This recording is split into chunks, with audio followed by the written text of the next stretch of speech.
क्या आपने कभी सोचा है कि महाकाल, संहार के देवता भगवान शिव को भोलेनाथ क्यों कहा जाता है? आखिर वे त्रिनेत्रधारी हैं, देवों के देव हैं, फिर भी भोले क्यों? इसकी एक रोचक कथा सुनिए। बहुत समय पहले एक असुर भस्मासुर ने भगवान शिव को प्रसन्न करने के लिए कठोर तपस्या की। उसने वर्षों तक बिना अन्न जल के घोर तप किया। उसकी भक्ति देखकर भगवान शिव प्रसन्न हो गए और प्रकट होकर बोले,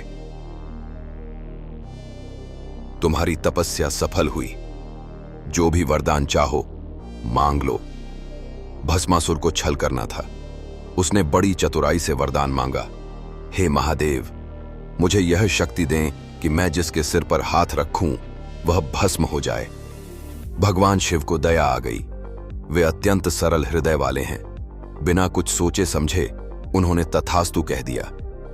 अब भस्मासुर बहुत खुश हुआ, लेकिन उसकी नीयत खराब थी। उसने सोचा, अगर मैं शिवजी पर ही यह शक्ति आजमा लूं तो मैं सबसे शक्तिशाली बन जाऊंगा। यह सोचकर वह तुरंत भगवान शिव की ओर दौड़ पड़ा। जैसे ही शिवजी को यह समझ में आया कि उन्होंने बिना सोचे समझे क्या कर दिया, वे अपनी जान बचाने के लिए भागने लगे। पहले वे कैलाश गए, फिर हिमालय की गुफाओं में छिपे। किंगी पौंथाची दशरथ है। भस्मासुर लगातार उनका पीछा करता रहा।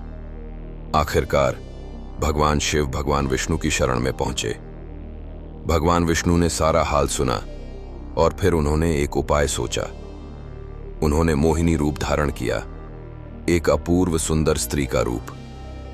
जैसे ही भस्मासुर ने मोहिनी को देखा, वह मंत्रमुग्ध हो गया और उसे रिझाने के लिए नाचने लगा। मोहिनी भी नाचने लगी और भस्मासुर उसकी हर मुद्रा को दोहराने लगा। नाचते नाचते मोहिनी ने अचानक अपना हाथ अपने सिर पर रखा। भस्मासुर भी वही दोहराने लगा और जैसे ही उसने अपने सिर पर हाथ रखा, वह खुद ही भस्म हो गया।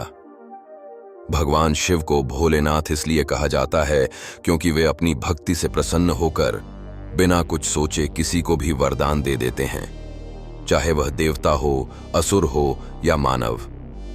वे छल कपट से दूर रहते हैं और अपनी भोल भावना में ही कृपा लुटाते हैं। परंतु उनकी भक्ति हमें यह भी सिखाती है कि शक्ति का प्रयोग सही तरीके से करना आवश्यक है, वरना वह विनाशकारी हो सकती है। हर हर महादेव।